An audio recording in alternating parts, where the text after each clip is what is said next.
کون ہے یہ عقل مند جن کے لیے یہ نشانیاں ہیں، جن کے لیے سبق ہے؟ الذین یذکرون اللہ قیاما وقعودا، یہ وہ لوگ ہیں جو اللہ کو یاد کرتے رہتے ہیں کھڑے بھی اور بیٹھے بھی، وعلی جنوبہم، اور اپنے پہلوؤں پر بھی، ویتفکرون، اور وہ غور و فکر کرتے ہیں، فی خلق السماوات والارض، آسمانوں اور زمین کی پیدائش میں، اور کہتے ہیں ربنا، اے ہمارے رب، ما خلقت ھذا باطلا، تو نے یہ سب کچھ ویسے ہی بیکار پیدا نہیں کر دیا، باطل نہیں بنایا، بے مقصد نہیں بنایا، سبحانک، پاک ہے تو، فقنا عذاب النار، تو بچا ہم کو آگ کے عذاب سے۔ تو یہاں عقل مند لوگوں کی پہچان بتائی جا رہی ہے۔ کیا پہچان ہے؟ نمبر 1 کہ وہ اللہ کو یاد کرتے رہتے ہیں، اللہ کا ذکر کرتے رہتے ہیں، کہاں اور کب؟ کھڑے بیٹھے لیٹے، یعنی ہر حال میں، ہر جگہ پر۔ اور دوسری نشانی کیا ہے؟ وَيَتَفَكَّرُونَ، اور وہ غور و فکر کرتے رہتے ہیں۔ یتفکرون کا لفظ فے کاف رے سے، فکر کرنا، کسی چیز کی حقیقت تک پہنچنے کی کوشش کرنا۔ اور جوہری ایک لغوی ہیں، یعنی ایک بہت بڑے امام لغت ہیں، وہ یہ کہتے ہیں کہ فکر کا لفظ جو ہے یہ فرق سے مقلوب ہے، یعنی اصل میں یہ فعل کاف تھا، اور فعل کاف کا معنی ہوتا ہے چھیلنا، تراشنا، رگڑنا، کھودنا۔ تو کھودنا، تراشنا، چھیلنا کیا ہوتا ہے اصل میں؟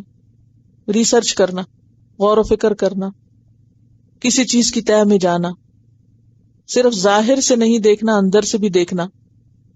تو وہ غور و فکر کرتے رہتے ہیں فی خلق السماوات والارض، آسمانوں کی تخلیق میں اور زمین کی۔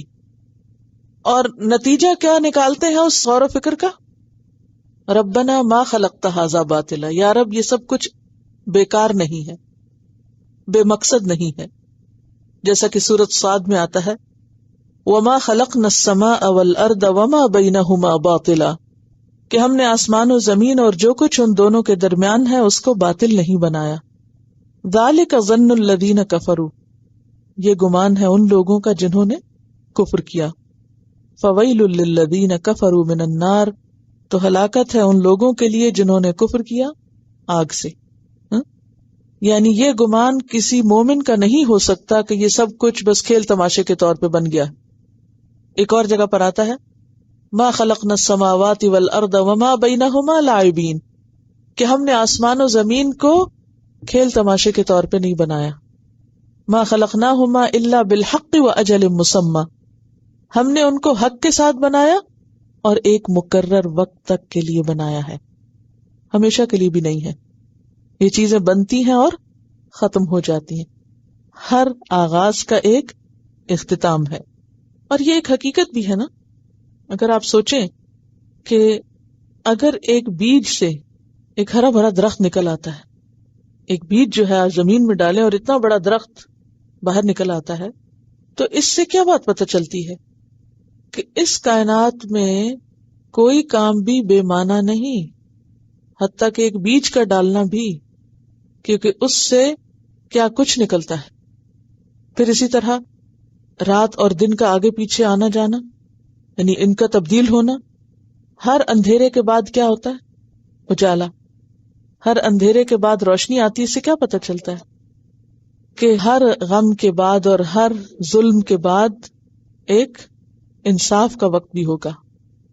تو یہ نہیں ہو سکتا کہ اگر دنیا میں ظلم و ستم ہو رہا ہے یا غلط کام ہو رہے ہیں تو ان کا کوئی انجام نہ ہو یا ان کا کوئی نتیجہ نہ ہو، اور یہ سب کچھ ایسے بیکار ہو، باطل ہو، کھیل تماشا ہو۔ یہ نہیں ہو سکتا کہ ایک انسان اس دنیا میں آئے، 50-100 سال کی زندگی بسر کرے، اچھے کام بھی کرے اور برے کام بھی کرے، اور اینڈ آف دا ڈے اس کو بالکل ختم کر کے مٹی کر دیا جائے اور اس کا کوئی حساب نہ لیا جائے۔ ایک بیج سے تو درخت نکال دیا جائے، لیکن ایک انسان کی پوری زندگی کے اعمال کا کوئی نتیجہ ہی نہ نکلے، ان کو بالکل انویلڈ کر دیا جائے، ختم کر کے رکھ دیا جائے، ضائع کر دیا جائے۔ یہ کیسے ہو سکتا ہے؟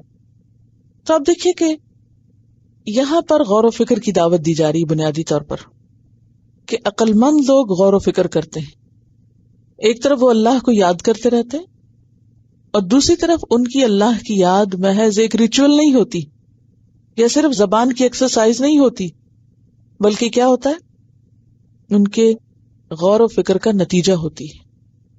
اور جو جتنا زیادہ ڈوب کر اللہ کو پہچانتا ہے، جتنا زیادہ کائنات میں غور و فکر کرتا ہے، اس کا ایک بار پہچان کر دل کی گہرائیوں سے اللہ اکبر کہنا بے سمجھی کے ساتھ ہزاروں بار تسبیح پڑھنے سے زیادہ بہتر اور ویلیوبل ہوتا ہے۔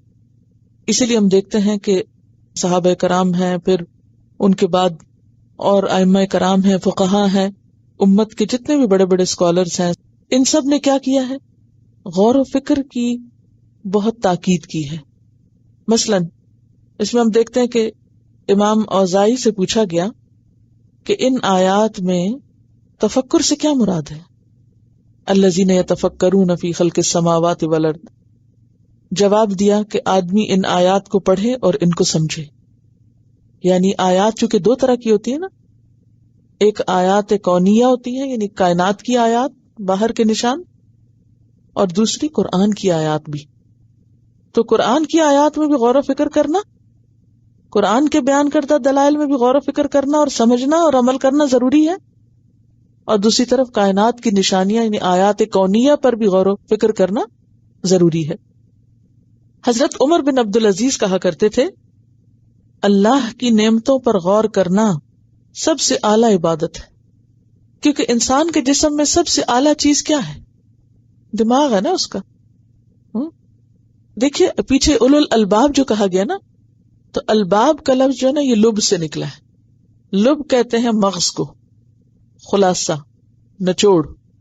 اگر دیکھا جائے تو پورے جسم کے مقابلے میں دماغ کیا ہے، اس کا ایک اعلیٰ ترین حصہ ہے، اور ویسے بھی دماغ کنٹرول کرتا ہے سارے اعصاب کو اور انسان کو سنبھالے ہوئے۔ اگر آپ سو جائیں تو کیا ہوتا ہے، قلم چھوٹ جاتا ہے، آپ کا ہاتھ کنٹرول میں نہیں رہتا کیونکہ آپ کا دماغ کام نہیں کر رہا اس وقت۔ اگر کوئی بھی چیز آپ کے دماغ کو متاثر کرے تو آپ کے بولنے، سمجھنے، سننے، یہ ساری چیزیں جو ہیں دماغ سے متعلق وہ متاثر ہو جاتی ہیں۔ اشرف المخلوقات بھی انسان اسی بنا پر ہے۔ مثلا ایک جانور میں، ایک بکری میں یا بھینس میں یا گائے میں اور انسان میں کیا فرق ہے؟ حالانکہ دماغ تو ان کے اندر بھی ہے، مگر ان کا دماغ سوچ سمجھ سے کام نہیں لیتا، یعنی اس دماغ میں سوچ سمجھ نہیں ہے، اور انسان کا دماغ غور و فکر کے قابل ہے۔ آپ دیکھیں کہ علم کے بھی درجے ہیں نا، علم کا ایک درجہ یہ ہے کہ بس انسان کسی چیز کو پڑھنا جان لے، ریڈنگ کا لیول، وہ تھوڑا بہت بات سمجھ جائے یا اوپر اوپر سے سمجھ جائے، اور اگلا درجہ کیا ہے، گہرائی میں سمجھے، اور مختلف فیکٹس کو باہم ریلیٹ کر سکے، اینالائز کر سکے۔ اور جتنا جتنا کسی کا علم اور تجربہ اور مشاہدہ اور غور و فکر کی صلاحیت بڑھتی جاتی ہے، اتنا اتنا وہ علم میں راسخ ہوتا چلا جاتا ہے۔ تو یہاں پر غور و فکر جو ہے اس کو اعلیٰ ترین عبادت کہا گیا ہے۔ پھر اسی طرح سفیان ابن عیینہ کہتے ہیں کہ غور و فکر ایک نور ہے۔ غور کرنا کیا ہے؟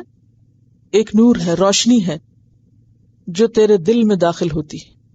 اسی طرح عامر بن عبد قیس نے کہا، میں نے ایک سے زیادہ اصحاب رسول کو یہ کہتے ہوئے سنا ہے کہ ایمان کی روشنی غور و فکر ہے۔ ایمان کی روشنی کیا ہے؟ کیا مطلب اس بات کا؟ ایمان کی روشنی یعنی آپ کے ایمان کو غور و فکر جلا بخشتا ہے، ایمان بڑھتا ہے غور و فکر کے ساتھ۔ تو کیا کہا گیا کہ ایمان کا نور اور روشنی کیا ہے؟ غور و فکر ہے، یعنی ایمان کو جلا ملتی ہے غور و فکر سے۔ وہب بن منبہ کہتے ہیں کہ جو کوئی شخص کثرت سے غور و فکر کرے گا تو حقیقت پا لے گا، حقیقت کو جان لے گا، اور جو حقیقت کو جان لے گا اس کو صحیح علم حاصل ہو جائے گا، اور جس کو صحیح علم حاصل ہوا وہ عمل بھی ضرور کرے گا۔ تو گویا غور و فکر بنیاد ہے درست عمل کی۔ پھر اسی طرح بشر حافی کہتے ہیں، اگر لوگ اللہ کی عظمت میں تفکر کرتے تو اس کی معصیت و نافرمانی نہ کر سکتے۔ یعنی اگر کوئی واقعی اللہ کو پہچان جائے کہ وہ کتنا بڑا ہے تو پھر وہ اس کی نافرمانی کر ہی نہیں سکتا۔ وہ اس کو ناراض کر ہی نہیں سکتا. اور جو شخص غور و فکر کرنے لگ جائے پھر وہ ہر چیز سے سبق نکال لیتا ہے، ہر واقعہ اس کے لیے سبق آمیز بن جاتا ہے. وہ آسمان کو ایک نئے رنگ سے دیکھتا، وہ زمین کو ایک نئے رنگ سے دیکھتا، وہ ہر پھول اور پتی اور سورج اور روشنی اور ستارے اور چاند، ہر چیز کے اندر کچھ اور تلاش کرتا ہے. وہ ایک شعر ہے عربی کا، اذا المرء كانت له فکرہ ففی کل شیء له عبرہ، کہ انسان کو جب غور و فکر کی صلاحیت نصیب ہو جاتی ہے تو اس کو ہر چیز میں عبرت مل جاتی ہے، یعنی اس کے لیے ہر چیز میں پھر عبرت موجود ہوتی ہے، ہر چیز سے وہ سبق لیتا ہے. اسی لیے نبی صلی اللہ علیہ وسلم نے ان آیات کے بارے میں فرمایا کہ خرابی ہے اس شخص کے لیے جس نے ان آیات کو پڑھا اور پھر ان میں غور و فکر نہ کیا. خرابی ہے اس شخص کے لیے جس نے ان آیات کو پڑھا اور ان میں غور و فکر نہ کیا. تو الذین یذکرون اللہ قیاما وقعودا وعلی جنوبہم وَيَتَفَكَّرُونَ فِي خَلْقِ السَّمَاوَاتِ وَالْأَرْضِ رَبَّنَا مَا خَلَقْتَ هَذَا بَاطِلًا سُبْحَانَكَ فَقِنَا عَذَابَ النَّارِ